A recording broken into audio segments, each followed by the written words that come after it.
کے بارے میں ڈراتا ہوں، میں تمہیں اپنے اہل بیت کے بارے میں ڈراتا ہوں۔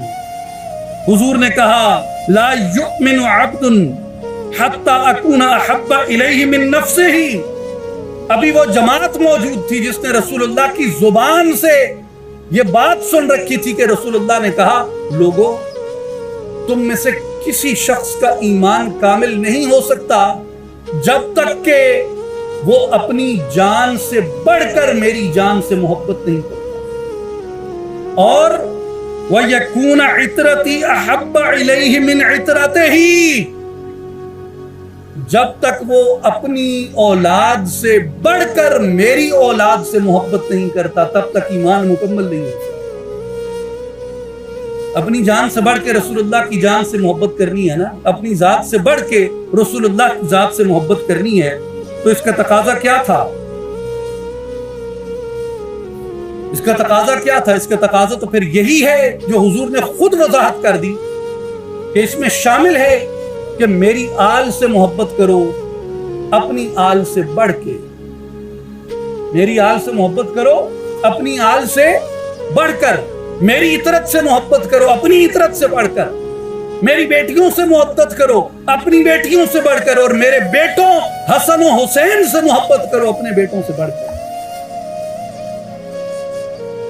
اگر حضور کے یہ فرمان زیر نظر ہوں حکمران کے سامنے یا اس کے گماشتوں کے سامنے، تو کیا یہ ممکن تھا وہ سانحہ رونما ہوتا جو سانحہ سیدنا علی کرم اللہ وجہ الکریم کے ساتھ پیش آئے؟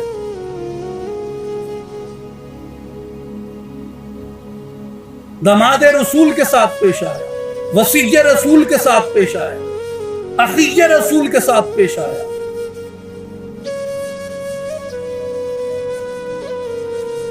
ان کے خلاف امت نکل کھڑی۔ پھر سیدنا علی کرم اللہ وجہ الکریم کو حالت نماز میں مسجد کوفہ میں شہید کیا گیا۔ ابھی وہ لوگ موجود ہیں، وقت اتنا نہیں بیتا، مگر یہ کیسے ہوا؟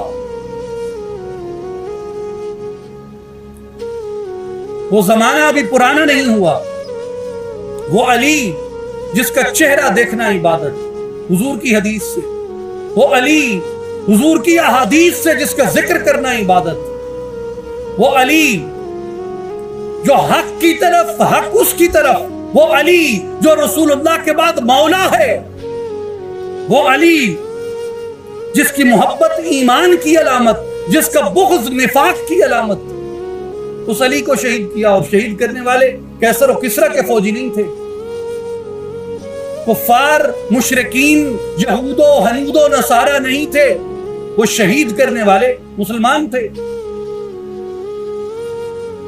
اور اس سے بھی جی نہ بھرا سیدنا امام حسن المجتبی رضی اللہ تعالیٰ عنہ، جنہیں میرے نبی نے کہا یہ میرا بیٹا سردار ہے، یہ میری امت کے دو گروہوں میں صلح کروائے گا، یہ میرا بیٹا جنت کے جوانوں کا سردار ہے، یہ اس دنیا میں میری خوشبو ہے۔